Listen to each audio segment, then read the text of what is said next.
Am I the Ahole for forcing my friend to go to the mountains with me? I do not typically use Reddit, but this entire situation is so perplexing that I believe it would be valuable to gain insights from individuals who are not directly involved. I apologize for the length of this.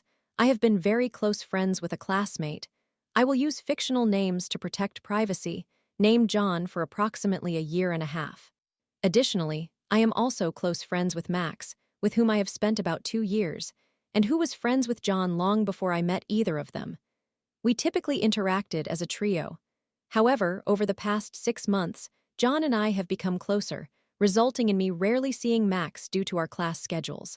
Consequently, my bond with John deepened more than my connection with Max, and our trio dynamics diminished significantly, something none of us were pleased about, especially Max. But at the time, there was little we could do about it. Because both John and I struggle with unstable mental health, my issues being more pronounced than his, certain elements of our friendship became unhealthy along the way. John often took on my problems as if they were his own, and I allowed this to happen since I did not know how to redirect him. John has mentioned that he suspects he might have some form of bipolar disorder, given that both his father and one of his grandparents have been diagnosed. I also have a troubling history with yelling and aggressive behavior that can trigger a fight or flight response, which typically ends in panic attacks. This combination has led to situations where we have argued without achieving any real resolution because John feels unworthy of my forgiveness, and the solutions I propose rarely resonate with him. Now, let me explain the actual situation. I have been working on a short film project for 8 months, which represents almost my entire grade for the class. We are currently in the production phase and have been allocated 4 weeks for filming. I initially planned to use another actor, but John eagerly offered to take on the role, so I accepted his help.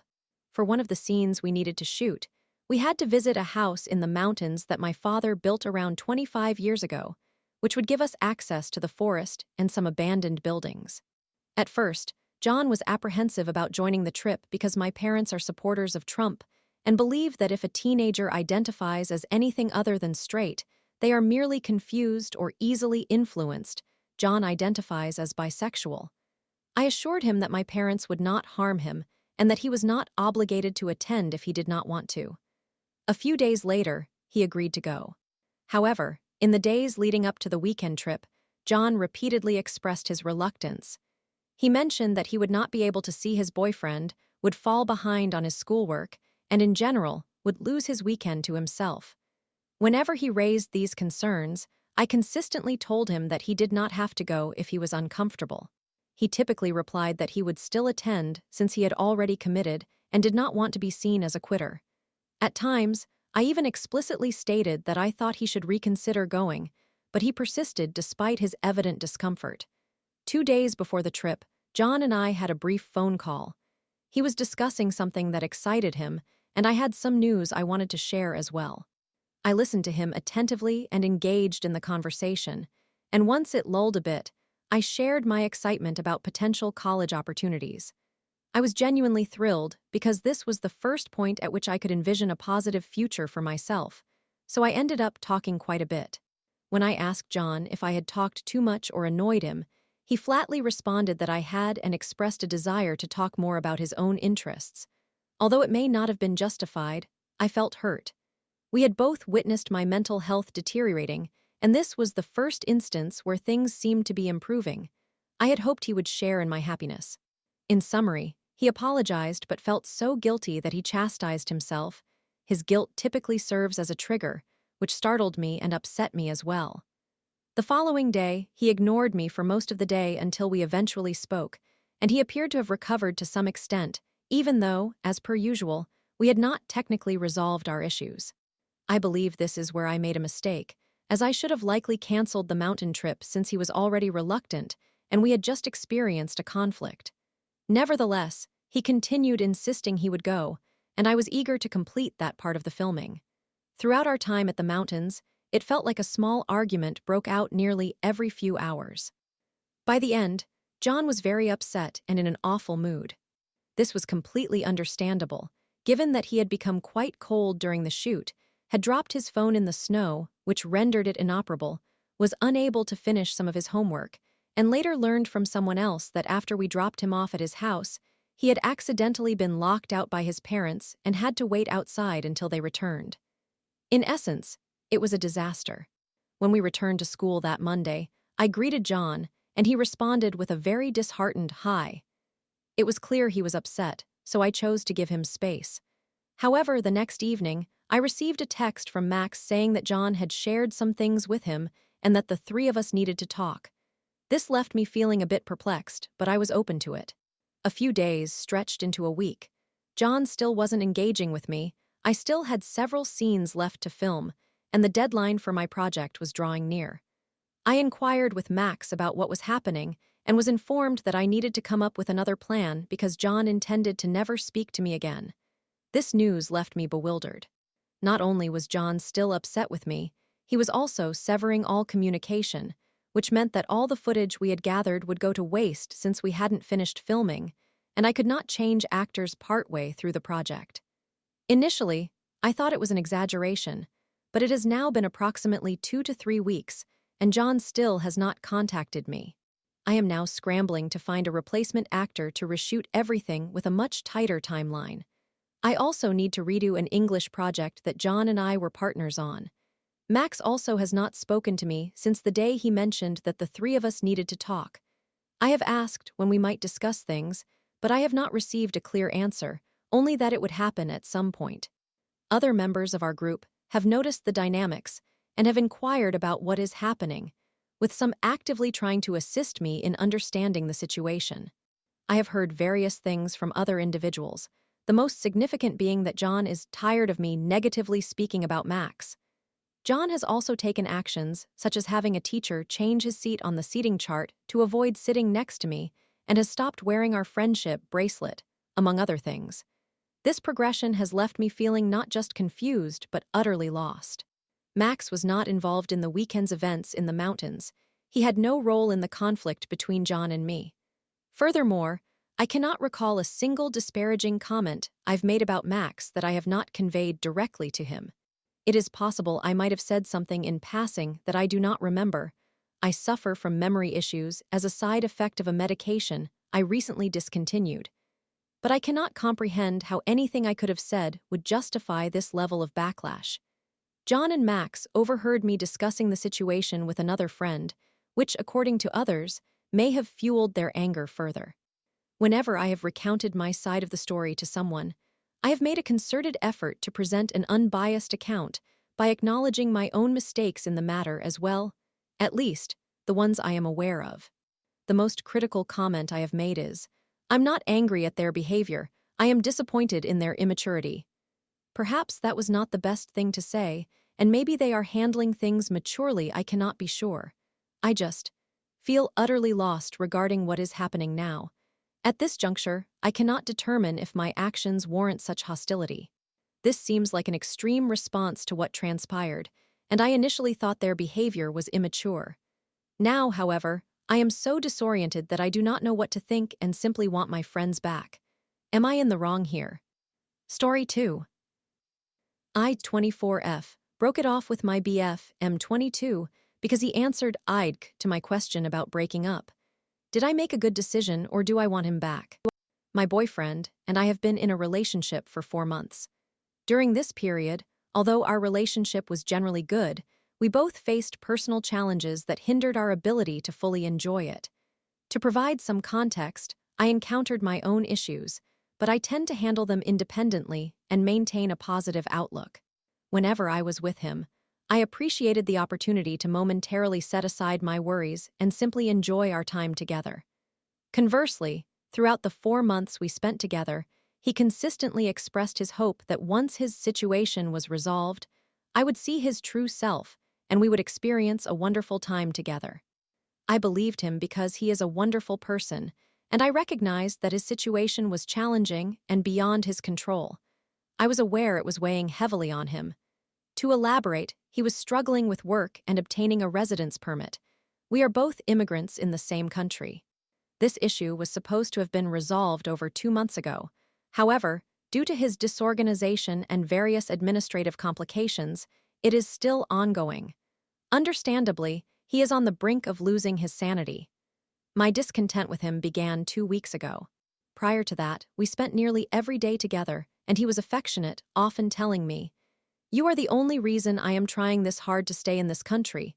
Otherwise, I would return home." However, 2 weeks ago, our frequency of seeing each other diminished significantly.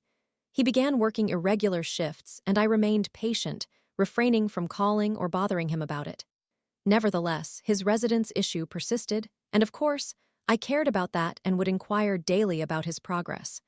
He would regularly update me, even calling me in the morning while I was still asleep to share any new information.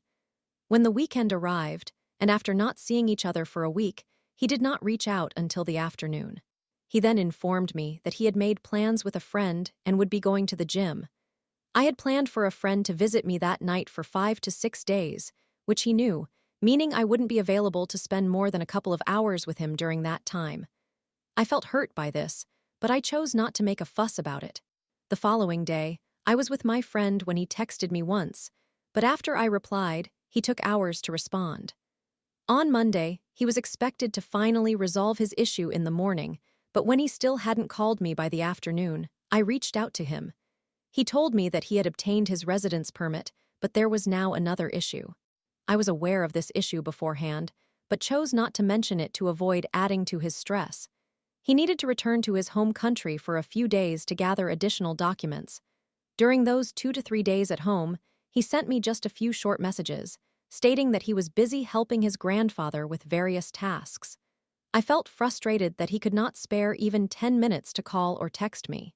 It seemed as though I did not exist. On the last day of his visit home, I had an important interview, and he messaged me to ask how it went. I sent him a voice message explaining the situation, as it was too lengthy to summarize in text. He replied that he would listen to it shortly because his grandfather was speaking to him, and he didn't want to be rude. However, he never did listen to it.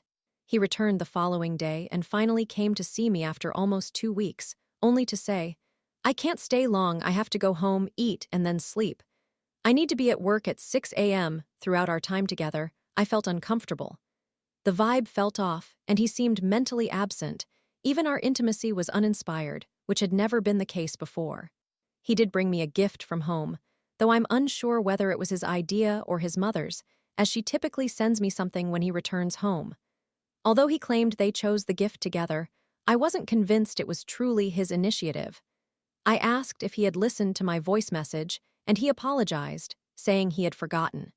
I was genuinely hurt, but I remained understanding, thinking that it was all right since he had numerous issues to deal with and had just returned. However, the weekend came, and I expected us to have some time together, not anything formal, just to be in each other's presence. On Saturday, he opted to spend the night out with his roommates, whom he sees every day. Even after I offered to accompany him home after they were done, since I was in his neighborhood, he insisted that I should stay at my friend's place because, in his words, he was not in the mood to come over that late, mind you. They usually concluded their fun around 1 a.m., and on several occasions, he had come over around 3 or 4 a.m. just to spend the night with me. I became very upset that night and deeply hurt, so I told him we needed to have a serious conversation the next day and asked if he could spare an hour. He agreed, but when Sunday arrived, he avoided calling me. Instead, he texted to say that we could discuss things after his residence issue was resolved.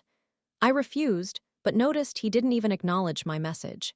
The next day, he initiated contact, and after I sent a lackluster reply, he mentioned that he might have to return to his home country. This news alarmed me, and despite not wanting to, I called him. I continued to support him, asking why he had ignored my texts the previous day. He responded that he knew what I would say and didn't want to hear it.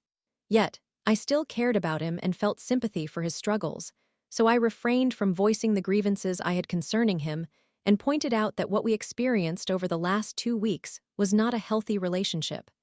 I also mentioned how I had been hurt multiple times. He replied, "Why are you so bothered and stressed about my problems?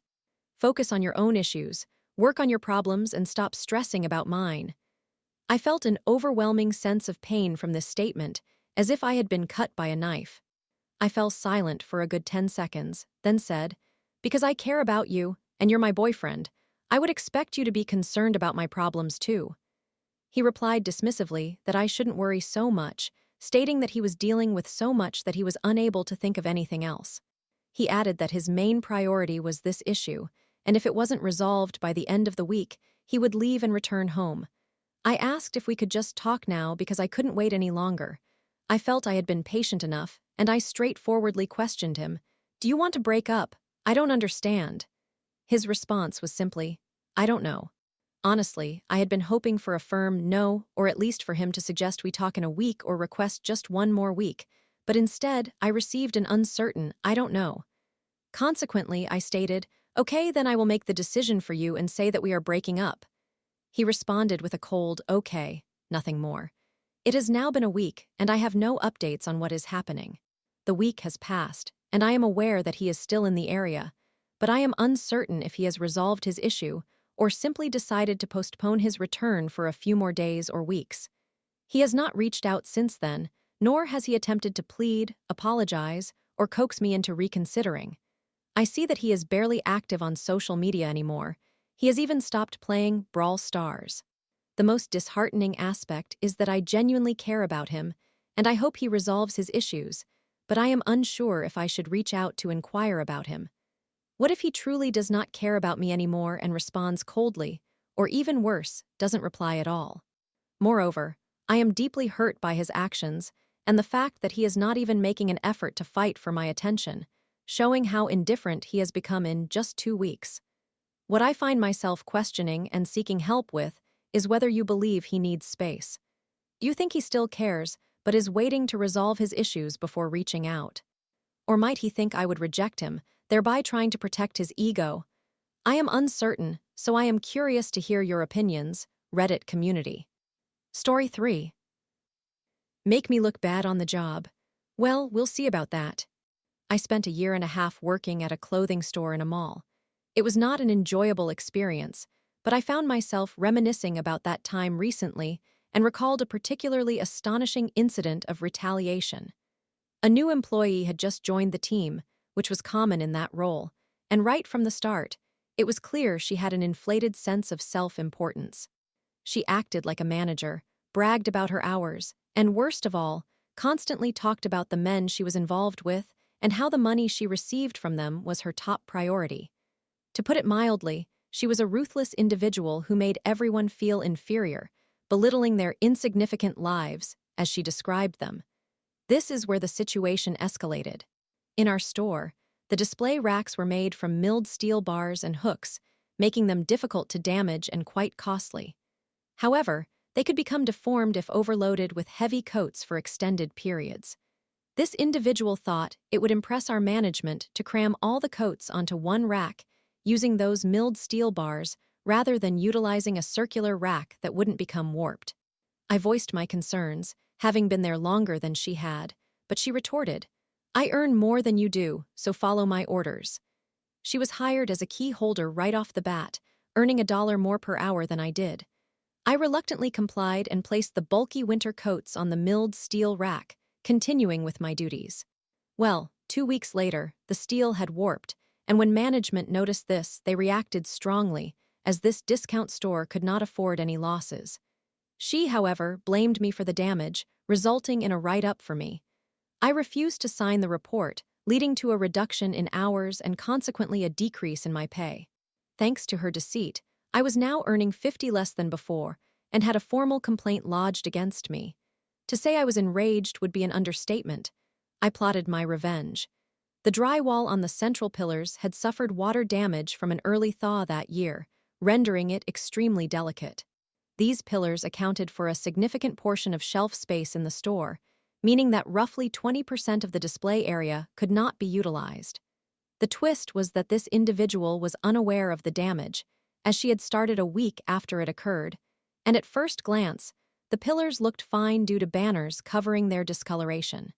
I may have suggested that it was a waste to not have merchandise on the pillars, and that if someone devised an attractive display, it would draw many customers, given its visibility from the main floor of the mall. We were located just off the food court. Her eyes lit up with excitement. Now, here's the catch. I was preparing to take a small vacation to a picturesque lake cabin the following day, and the employees she had working with her were either the manager or temporary staff, neither of whom were authorized to handle marketing and logistics, such as installing shelves due to their expense and the incident that led to my write-up. I knew she would be hesitant to let the managers see the display because she craved all the recognition for it. Hence, accompanied by a temp who couldn't put up shelving, she placed the heavy winter clothing on the milled steel racks attached to the damaged drywall pillars. Within a week, the drywall collapsed, ruining $500 worth of inventory. She tried to blame me for the incident, but I was away the entire week, making it impossible for me to be responsible, considering I was hundreds of miles from any urban area. Therefore, her attempts were futile, and she was held accountable for the repairs, demoted to sales associate, and reprimanded for what they ultimately recognized was not just this incident, but also the one they wanted me to acknowledge. The repair cost amounted to $2,500, plus the $500 worth of stock that was destroyed when the 40 pounds of drywall fell on it. However, I was not finished yet. Our store manager was quite laid back and remains a personal friend of mine. She had established a group chat for us to maintain communication during off hours. As I mentioned, this woman loved to boast about all the men she was seeing and how money was all that mattered to her, and she frequently used the group chat to relay such information. Occasionally, one of these men would come by and take her out for lunch. Let's just say that when she was preoccupied in the back, I allowed them to see the message thread, provided they promised not to inform her about my involvement. Consequently, they would go on their lunch dates, and after a day or two, she would find herself down one partner. This ultimately escalated when one of them took her phone, discovered how many men she was involved with for financial gain, and messaged all of them, revealing her as a deceitful cheat. After 2 months, her source of financial support dwindled, and with her demotion to sales associate, she could no longer afford her lavish outings or designer attire. She eventually transferred to another store for more hours, but ended up stealing money from the register, which led to her termination. It was a fitting conclusion for a treacherous ice queen, in my opinion. I eventually left that job 6 months later to pursue my current career. In summary, a difficult co-worker blamed me for a task she instructed me to perform, so I orchestrated her downfall, costing her $3,000 and damaging the relationships she had with 10 different men. She subsequently stole from the company and was fired. Edit, to clarify, for those claiming that charging an employee for repairs is illegal, it is. However, she chose to accept a pay reduction until the amount was repaid instead of being fired. The minimum wage here is $15 an hour, so she took a cut down to approximately $12 to compensate. Additionally, this company has a dubious reputation and will go to great lengths to avoid financial liability for their mistakes, even leaving a hole in the roof, causing water damage, for 10 months before making repairs, which meant that nothing could be displayed there during spring.